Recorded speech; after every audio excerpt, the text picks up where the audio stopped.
L'ancien guide suprême de l'Iran, l'ayatollah Khamenei, est mort. Pendant 2 ans, Moscou s'est fortement appuyé sur Téhéran. Quand les missiles russes ont manqué, les drones iraniens ont pris le relais. Quand les sanctions ont durci, les réseaux iraniens ont aidé à faire circuler argent et pétrole. Lorsque Washington a tenté d'isoler le Kremlin, Téhéran s'est tenu à ses côtés. Ce partenariat n'était pas symbolique, il était fonctionnel. Il a été construit pour la guerre. Et soyons honnêtes, c'était un peu comme avoir un pote qui te couvre toujours lors d'une bagarre dans un bar. Sauf que ce pote-là a des drones. Puis en une seule nuit, les fondations ont tremblé. Le 28 février 2026, des frappes coordonnées des États-Unis et d'Israël ont dévasté des sites militaires iraniens clés. En quelques heures, Trump a confirmé la mort de l'ayatollah Ali Khamenei, guide suprême iranien. La frappe a porté un coup fatal aux opérations iraniennes et coupé les ailes de la Russie. L'Iran n'était pas seulement un allié, il représentait une ligne d'approvisionnement, un canal financier secret et un ancrage stratégique au Moyen-Orient, essentiel pour la Russie. Maintenant, cet ancrage dérive. Les jours de la Russie, tels que nous les connaissons, semblent être comptés. Si demain Israël, avec ou sans l'aide des États-Unis, tue tout simplement Khamenei, quelle sera votre réaction et celle de la Russie?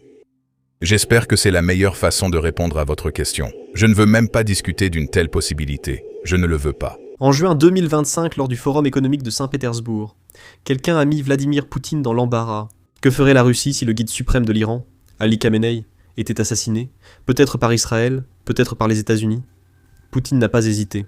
Il a esquivé la question, refusant d'en parler par prudence, car Moscou voyait déjà des fissures à Téhéran, et ce n'était ni de la fanfaronnade, ni de la bravade. Pendant des années, Israël avait frappé des cibles iraniennes, pas une ou 2 fois, mais des centaines de fois. Finalement, plus de 1000 frappes depuis 2017. En 2020, les États-Unis ont tué Qasem Soleimani, l'un des hommes les plus puissants d'Iran, prouvant qu'il pouvait atteindre le cœur même du cercle dirigeant du régime. À l'intérieur de l'Iran, la pression montait aussi. Khamenei avait 86 ans. Sa santé était fragile. La question de son remplaçant n'était plus théorique. L'inflation était d'environ 40%. Dans certaines provinces, les prix alimentaires augmentaient plus vite. Les manifestations éclataient, puis s'estompaient, avant de reprendre. La Russie observait tout cela. Surtout, la Russie a réalisé qu'elle ne contrôlait rien de cela. Puis, à la fin du mois de février 2026, le scénario dont Poutine refusait de parler est devenu réalité. Des frappes américaines et israéliennes ont visé Téhéran lors de l'opération Fureur épique. Khamenei, des membres de sa famille et d'autres hauts responsables du cercle dirigeant ont été tués. Étrangement, Moscou n'a pas réagi immédiatement. Il a attendu toute la journée. Quand Poutine a enfin parlé, il a pesé ses mots. Dans une lettre au président iranien, il a qualifié cet assassinat de violation cynique des normes morales et juridiques. Il a présenté ses condoléances et salué Khamenei pour son rôle clé dans le lien stratégique entre Moscou et Téhéran. Les paroles étaient fortes, mais pas les actes. Aucun mouvement de troupes, aucun déploiement d'urgence, aucune montée en puissance militaire soudaine, aucune tentative de former une coalition protectrice, juste des mots. Cette réaction suit un schéma clair. À la chute de Mouammar Kadhafi en 2011, la Russie a protesté, mais est restée à l'écart. Lorsque Saddam Hussein a été exécuté en 2006, Moscou a exprimé sa colère mais n'a rien fait. Même lorsque Bachar el-Assad a perdu le pouvoir en 2024 après des années de soutien russe, il n'y a pas eu de sauvetage spectaculaire. La rhétorique est audacieuse, mais l'action dépend du coût. L'Iran présente des enjeux plus grands. Après l'invasion russe de l'Ukraine, en 2022, de lourdes sanctions occidentales ont été imposées. Les banques russes ont été exclues du système financier mondial. Les importations technologiques se sont arrêtées.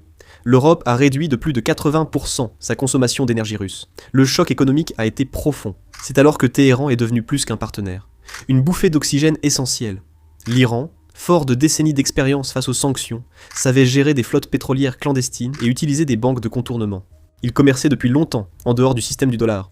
Pour Moscou, ce savoir n'était pas théorique. C'était une question de survie. La relation s'est accélérée. Les échanges commerciaux ont atteint des milliards. La coopération énergétique s'est développée. Les projets nucléaires ont avancé. Et le corridor de transport international nord-sud relie désormais la Russie à l'Inde via l'Iran, réduisant nettement les temps de transport maritime par rapport au canal de Suez. Il fallait créer des systèmes parallèles, ouvrir de nouvelles routes commerciales et maintenir la circulation de l'argent et des marchandises face aux blocages occidentaux. C'est pourquoi ce moment semble différent. Si le régime iranien traverse maintenant une succession chaotique, avec une économie toujours fragile et une pression extérieure qui s'intensifie, la Russie ne perd pas seulement un partenaire diplomatique. Elle perd un expert en contournement, un pays qui lui a montré comment tenir sous siège. Les discours resteront peut-être intransigeants, les condamnations continueront sans doute, mais sous la surface, le calcul est simple.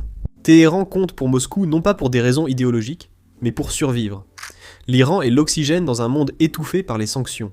Sans cela, la Russie fonctionne bien moins bien sous pression.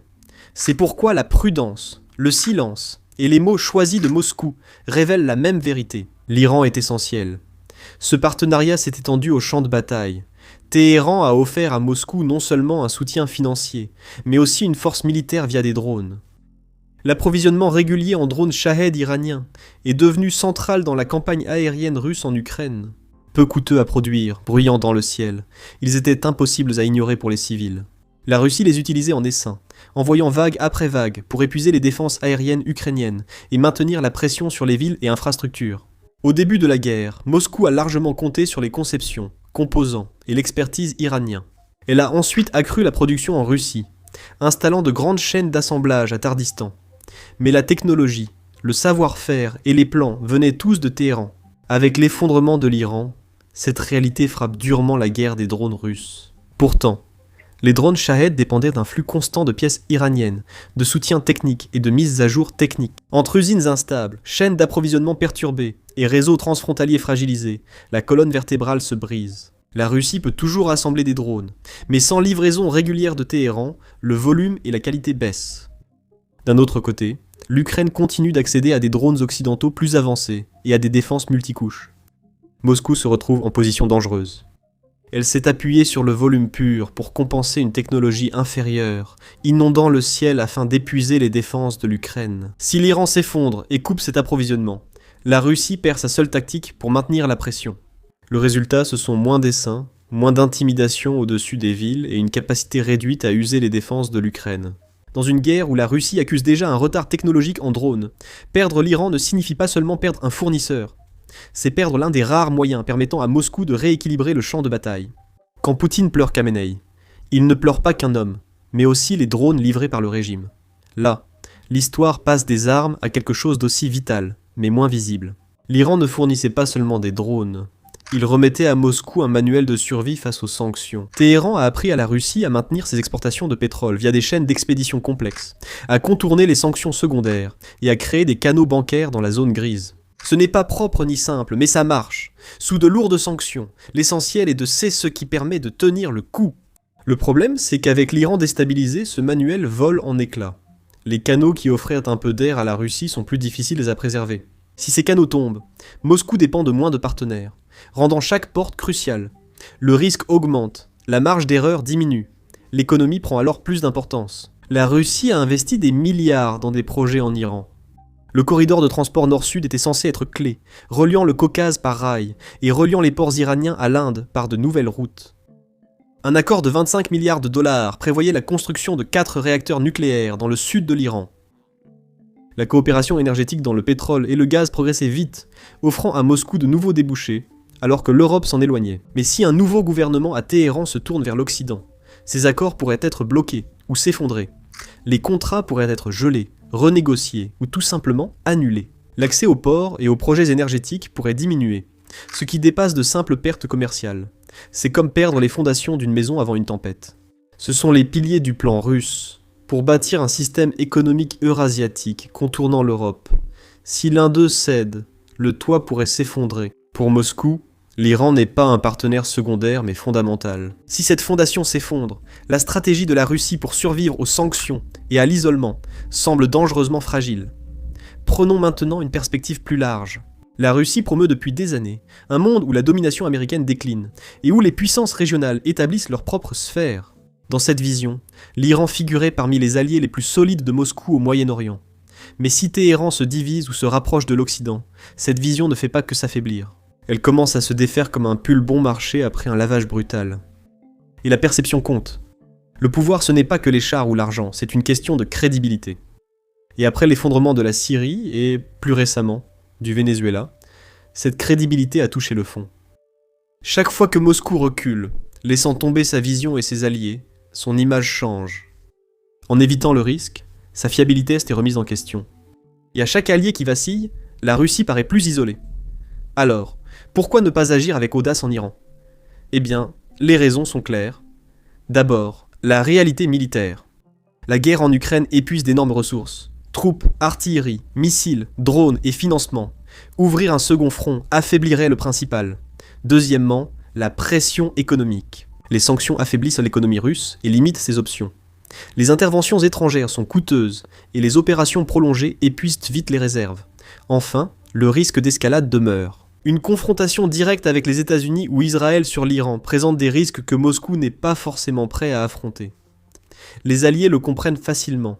La Russie conserve du pouvoir, des armes et influence encore les événements. Mais sa marge d'erreur est plus faible que jamais. Déstabiliser l'Iran ne vainc pas la Russie immédiatement, mais limite l'espace d'action de Moscou. À mesure que cet espace se réduit, les alliés voient un partenaire au discours ferme mais hésitant face aux coups, ce qui est corrosif. Cela donne à la Russie l'image d'un partenaire peu fiable, moins capable de protéger ses alliés, et de plus en plus isolé. Dans les conflits longs, l'isolement et le doute sont aussi dangereux que les pertes, car ils minent la crédibilité, affaiblissent les alliances et compliquent chaque action. Le véritable coup pour Moscou de l'effondrement de l'Iran est la perte d'un partenaire et de la confiance des observateurs.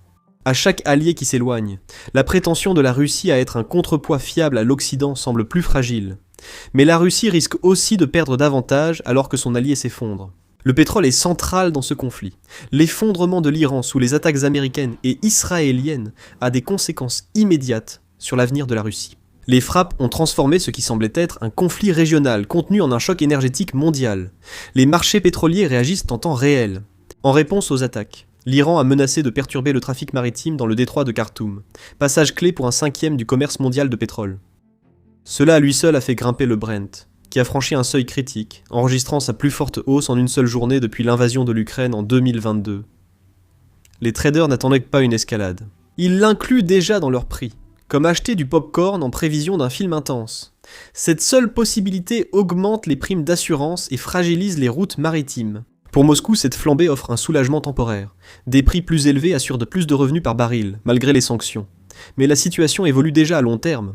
En janvier, les exportations iraniennes étaient à 1,39 million de barils par jour sous sanctions, et d'autres dégâts pourraient encore réduire ce volume. Dans l'immédiat, cela resserre l'offre mondiale et maintient les prix élevés, ce qui profite à la Russie. Pourtant, les crises évoluent. Si un gouvernement post-frappe se stabilise et finit par se reconnecter aux marchés mondiaux, ces barils perdus ne disparaîtront pas. Ils reviendront. Et lorsqu'ils reviendront, ils iront principalement vers l'Asie. C'est là que la pression s'accumule pour Moscou. Depuis que l'Europe a réduit ses importations de plus de 80% après 2022, la Russie dépend fortement de la Chine et de l'Inde. En janvier 2026, elle a expédié un record de 1,86 million de barils par jour vers la Chine, dépassant brièvement l'Arabie Saoudite en tant que principal fournisseur de Pékin. En même temps, les flux vers l'Inde ont chuté à 1,12 million de barils par jour, leur plus bas niveau en 3 ans. Si le brut iranien revient fortement, les raffineurs asiatiques gagnent en pouvoir de négociation. Plus d'offres entraînent des remises plus importantes et des marges russes plus faibles. Nous assistons à un choc en 2 phases. À court terme, les prix flambent et la Russie en bénéficie. À moyen et long terme, un Iran stabilisé pourrait inonder les mêmes marchés dont dépend Moscou. Ce conflit qui accroît aujourd'hui les revenus pourrait demain réduire le pouvoir de négociation de la Russie, comme gagner une bataille mais perdre la guerre. C'est un risque stratégique. Le pétrole reste la principale source de devises fortes pour la Russie, avec environ 238 millions de tonnes exportées en 2025, un chiffre presque inchangé par rapport à l'année précédente malgré les sanctions. La stabilité économique dépend non seulement des niveaux de prix, mais aussi d'une part de marché sécurisé en Asie. Si l'Iran modifie ses flux, la Russie pourrait gagner plus par baril un temps, mais devra lutter davantage pour garder ses clients. La situation en Iran affecte non seulement le Moyen-Orient, mais change aussi l'équilibre énergétique mondial. Moscou pourrait voir que la hausse des prix n'est qu'un aspect du problème. Il faut aussi noter que la puissance militaire mondiale de la Russie a beaucoup diminué, et maintenant les loups viennent festoyer. De quoi je parle ? La Russie dépend fortement du vaste réseau de milices que l'Iran a établi en Syrie, en Irak et au Liban. L'Iran a financé, armé et coordonné ces groupes durant des années, créant un réseau d'influence dépassant les structures étatiques officielles. Le Hezbollah était le plus visible. Mais de nombreuses petites milices jouaient aussi des rôles clés en coulisses. Pour la Russie, ce réseau permettait une influence indirecte, sans le coût d'un large déploiement militaire, offrant ainsi un levier peu coûteux. Alors que l'Iran se déstabilise, que les fonds manquent, que le leadership se divise et que les loyautés vacillent, Moscou ne peut pas remplacer ni financer ce système à la même échelle. C'est là que la situation se complique pour Moscou. L'éclatement du réseau de milices iranien modifie l'équilibre des forces en Syrie. Les bases russes à Shmeimim et à Tartous tiennent peut-être toujours, mais sans les supplétifs iraniens pour tenir le terrain autour d'elles, ces avant-postes paraissent bien plus exposés. Cela ouvre des opportunités, la Turquie étant l'un des premiers acteurs potentiels. Ankara voit depuis longtemps le nord de la Syrie comme faisant partie de son périmètre de sécurité. Elle mène déjà des opérations militaires contre les groupes kurdes et a montré qu'elle agirait unilatéralement dès qu'une occasion se présente. Si l'effondrement de l'Iran affaiblit les milices freinant l'influence turque, la Russie fait alors face à une Turquie renforcée en Syrie. Cela implique plus de pression sur les routes d'approvisionnement de Moscou, une concurrence accrue pour l'influence locale, et moins de liberté de manœuvre. Cette dynamique existe aussi en Irak et au Liban. Les supplétifs iraniens n'étaient pas que des outils de Téhéran, ils servaient aussi de levier indirect à la Russie. Ces groupes perdent financement et cohésion, la Turquie et les États du Golfe étendent leur influence. La Russie, empêtrée en Ukraine et incapable de financer des remplaçants, se retrouve évincée des espaces où elle avait autrefois une influence indirecte. C'est là le véritable danger. L'effondrement de l'Iran n'a pas seulement privé Moscou d'un levier peu coûteux.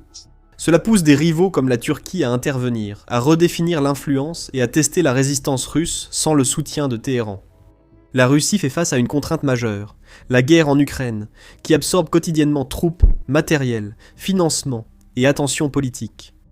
Il y a très peu de capacités disponibles pour renforcer la Syrie ou pour combler complètement le vide laissé par l'Iran. Si Moscou essaie de combler ce vide, elle risque de disperser ses forces encore davantage.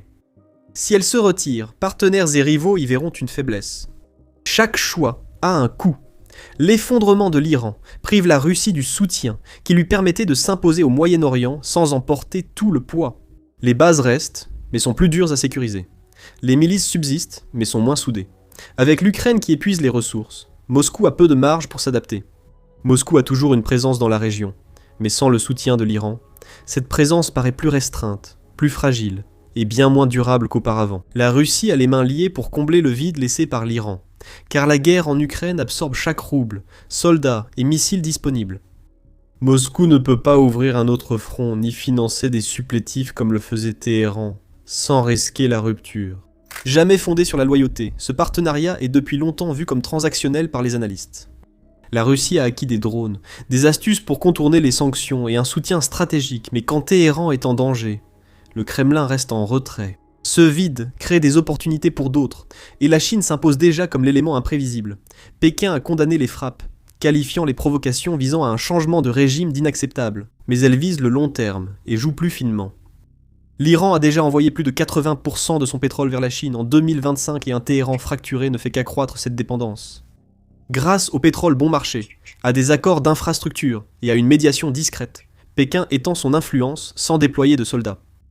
La Russie, perdant en influence, fulmine tandis que la Chine prend discrètement le contrôle d'une structure que Moscou a aidé à bâtir. Le contraste est saisissant.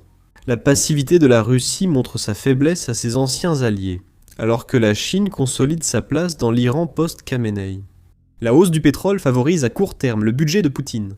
Sur le long terme, le monde multipolaire que Poutine promeut ressemble moins à une vision commune et davantage à un jeu chinois, reléguant la Russie en marge.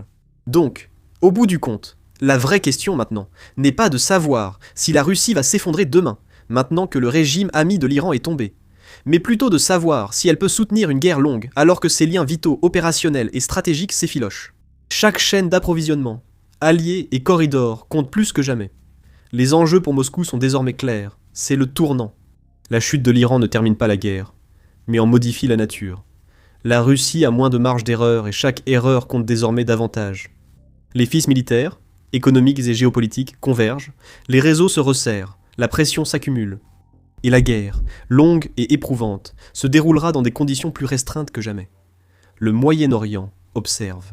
Chaque régime à Téhéran, Damas, Ankara, Riyad et Jérusalem est en train de recalculer. La réaction mesurée de Moscou dans les moments de crise n'est plus une observation abstraite, c'est une démonstration en direct. La réaction ou l'inaction de la Russie envoie des signaux influençant les décisions régionales.